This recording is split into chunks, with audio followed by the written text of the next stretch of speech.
रक्षा अपनी बेटी मनीषा की शादी के लिए काफ़ी समय से पैसे जोड़ रही थी, क्योंकि एक गरीब की बेटी की शादी बिना दान दहेज के नहीं होती। कुछ समय बाद एक राहुल नाम के लड़के का रिश्ता मनीषा के लिए आता है। लड़का काफ़ी पढ़ा लिखा था, जिसके चलते रिश्ता देखने आई लड़के की माँ आशा रक्षा से कहती है, बहन जी देखिए, लड़की तो हमें साधारण परिवार के ही चलेगी, लेकिन शादी हमें बड़े ही धूमधाम से चाहिए। आखिर 4 लोगों को भी तो पता चलना चाहिए ना कि मेरे बेटे की शादी है। बहन जी, मैंने बहुत समय से थोड़ा थोड़ा करके अपनी बेटी की शादी के लिए पैसा जोड़ा है। अगर आप चाहते तो मैं अच्छी शादी करने की कोशिश कर सकती हूँ, लेकिन फिर उसके अलावा मैं और कुछ नहीं दे पाऊँगी। जी, हमें भी बस महंगी शादी चाहिए और कुछ नहीं। जिंदगी में शादी बार बार थोड़ी ना होती है, और मैं चाहती हूँ बस मेरे बेटे की शादी अच्छी हो, बल्कि हमें आपसे कुछ नहीं चाहिए। जी समझती हूँ बहन जी, मैं अपनी जी जान लगा दूंगी इस गरीब को आपके अनुसार महंगी शादी करने के लिए। कुछ भी करना पड़े करूँगी। बस शादी के बाद मेरी बेटी को खुश रखिएगा अपने घर में। देखिए, मैं भी एक गरीब घर से ही आई थी, इसलिए आप चिंता मत करिए। हमें मनीषा बहुत पसंद है, इसलिए हमने रिश्ते के लिए हाँ करी है। चलिए, अब मैं अपनी पंडित जी से शादी की तारीख निकलवा कर आपको बताती हूँ। आशा इतना बोलकर वहाँ से चली जाती है, जिसके बाद मनीषा अपनी माँ से कहती है, माँ आपने हाँ क्यों कर दी? कैसे करोगी इतनी महंगी शादी? आप अकेली हो जिसने मुझे बचपन से अब तक पाल पोस के बड़ा किया है, खुद ही काम किया, और अब इतनी महंगी शादी कैसे होगी माँ? बेटा, रिश्ता अच्छा था, उन्होंने कौन सा हमसे दहेज मांगा। अब अच्छी शादी का सपना तो हर माँ बाप का होता है। तूने भी तो कितने ख्वाब देखे होंगे ना अपनी शादी के लिए, ऐसे ही सबके सपने होते हैं। इसलिए तू चिंता मत कर, तेरी ये माँ तेरे सपने भी पूरे करेगी और उनके हिसाब से महंगी शादी भी करेगी। रक्षा ने अपनी समधन आशा को हाँ तो कह दिया था महंगी शादी के लिए, लेकिन उसे चिंता थी कि वो ये सब करेगी कैसे। अब आशा अपनी पंडित से बात करके शादी की डेट 2 महीने के बाद निकलवाती है, जिस पर एक गरीब माँ अपनी बेटी के महंगी शादी के लिए जी जान से मेहनत में लग जाती है। एक साथ कई घरों में काम करती है। ये सब देख रही अपनी मनीषा को भी अपनी माँ पर तरस आता है, और वो एक शाम उससे कहती है, माँ आप ऐसे ही इतना इतना काम करोगी तो बीमार पड़ जाओगी। प्लीज़ ऐसा मत करो, मुझे लगेगा मेरी शादी आपके लिए बोझ बन गई है। तू पागल है मेरी बच्ची, ऐसा सोचना भी मत कि तू मेरे लिए बोझ है। अरे बेटा, मैं चाहती हूँ तेरी शादी के समय मैं किसी भी चिंता में ना रहूँ पैसों की वजह से। तुझे तो पता ही है, गरीबों को कोई भी कर्जा नहीं देता, इसलिए पहले ही सारा पैसा जमा होगा तो ज़्यादा चिंता नहीं होगी।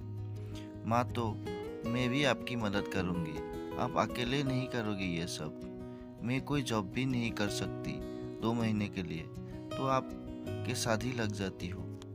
नहीं मेरी बच्ची, तू ये काम नहीं करेगी। तुझे कुछ करना है तो ऐसा कर, अपने यहाँ की सिलाई सेंटर है ना, वहाँ जाकर सिलाई सीख ले। शादी के समय कोई सूट सिलने पड़ेंगे, कम से कम दूसरों को देने वाले सिलाई का खर्चा तो बचेगा। ठीक है माँ। मनीषा अपनी माँ की बात मानकर अगले दिन से ही सिलाई सीखने जाने लगती है। तो वही इस बात का पता जब राहुल को लगता है, तो वो अपनी माँ से कहता है, माँ, मनीषा की माँ और वो बहुत मेहनत कर रहे हैं हमारी बताई शादी के इंतजाम करने के लिए। ऐसे अच्छा नहीं लग रहा है एक गरीब माँ से महंगी शादी के डिमांड करना। जानती हूँ बेटा, लेकिन देख, शादी एक बार होती है, और मैं नहीं चाहती हूँ तू या मनीषा जिंदगी में ये रिग्रेट करे कि हमारी शादी ऐसी होती या वैसी होती। समय गुजरता है, शादी की तारीख में अब 1 हफ्ता बचा है। अब मनीषा ने भी अपनी शादी के सारे सूट खुद ही सिल लिए थे।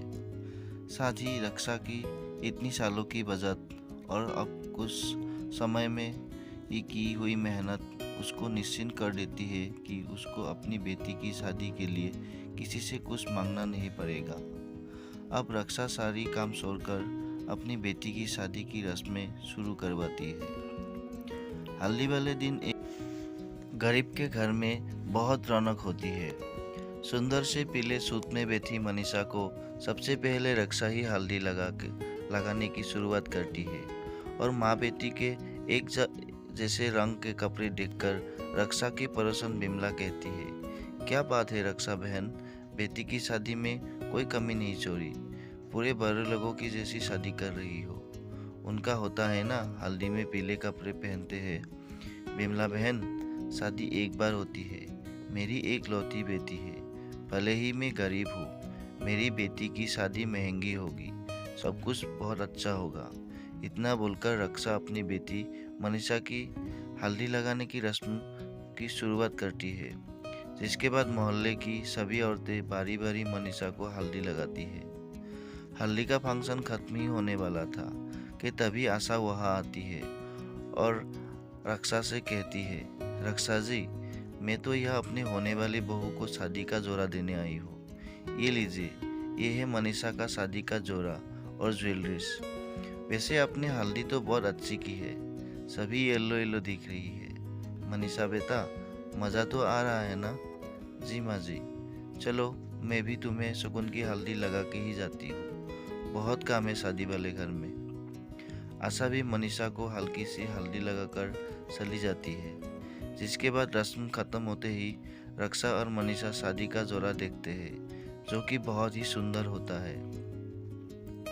ये देखकर रक्षा कहती है, मनीषा बेटा, कितना सुंदर है ना तेरी शादी का जोड़ा, सच में। जब तू सोती थी तो कहती थी कि माँ, मेरी शादी में महंगा लहंगा लाना, तब मैं बोलती थी, बेटा मेरी इतनी हैसियत नहीं है, और आज देख, मैंने नहीं लिया ये लहंगा भले ही, लेकिन तेरी शादी में महंगा लहंगा आया है और इस गरीब माँ की बेटी की महंगी शादी हो रही है।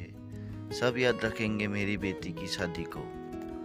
हाँ माँ, मुझे बहुत अच्छा लग रहा है, मुझे कभी लगा ही नहीं था कि मेरी शादी इतनी धूमधाम से होगी। एक गरीब लड़की क्या ही सोचती है कि उसकी शादी बस साधारण से तरीके से निकल जाए, बिना किसी परेशानी के, लेकिन मेरी शादी सच में मेरे सपनों जैसी हुई है। थैंक यू माँ, आपने बहुत किया है मेरे लिए। मनीषा की इस बात पर रक्षा उसे गले लगा लेती है। उसके बाद वो दोनों माँ बेटी अब अगले दिन की रस्म की तैयारियों में लग जाती है। अगले दिन मेहंदी के फंक्शन में रक्षा अपनी बेटी के लिए एक बहुत ही अच्छे मेहंदी आर्टिस्ट को बुलाती है। सभी मेहंदी में आई औरतें मनीषा की मेहंदी देखकर हैरान हो जाती है कि एक गरीब की बेटी की इतनी महंगी शादी हो रही है। मेहंदी का दिन भी नाच गाने के साथ निकल जाता है। शादी वाला दिन आता है। शादी घर के पास के ही एक बहुत अच्छे से हॉल में होनी थी, जहाँ पर सभी तैयारियां हो चुकी थी। कुछ देर में बारात आती है और रक्षा अपने दामाद राहुल का आरती उतारकर स्वागत करती है, जिस पर राहुल उससे कहता है, सासू माँ, आपने सच में बहुत अच्छे इंतजाम किए हैं, मुझे बहुत खुशी है, आपने मेरी ड्रीम वेडिंग का सपना पूरा किया है। बेटा, तुम्हारे कारण ही मैंने अपनी बेटी की इतनी महंगी शादी की। मैंने कभी नहीं सोचा था कि मैं ये कर सकती हूँ, लेकिन मैंने कर लिया। आज मैं बहुत खुश हूँ। मैंने अपनी बेटी के लिए बहुत अच्छा घर ढूंढा है। हमें भी तो अच्छी बहू मिल रही है रक्षा जी। रक्षा सबका स्वागत करती है। बारात के आने के बाद सभी पहले खाना वाना खाते हैं और खाने की बहुत तारीफ करते हैं। कोई नहीं कह सकता कि ये सारी इंतजाम एक गरीब माँ ने किए हैं। इतनी महंगी शादी जिसके सभी तारीफ कर रहे थे। कुछ देर में बहुत ही सुंदर सा मेकअप किए मनीषा तैयार होकर सबके सामने आती है। उसको देखकर सभी के होश उड़ जाते हैं। आशा अपनी बहू को दुल्हन के जोड़ी में देखकर कहती है, नजर न लग जाए, बहुत सुंदर लग रही हो बहू। मनीषा अपनी सास के पैर छूकर उसका आशीर्वाद लेती है। और अब शादी के रस्में शुरू होती है। सब कुछ अच्छे से होने के बाद दुल्हन की विदाई करके रक्षा अकेली रह जाती है, लेकिन उसके दिल में ये मलाल नहीं होता कि उसने अपनी बेटी की अच्छी शादी अच्छे से नहीं की। और मनीषा भी अपने ससुराल जाकर बहुत खुशी होती है। वह उसको कभी ये एहसास नहीं दिलाया जाता कि वो एक गरीब घर से आई है।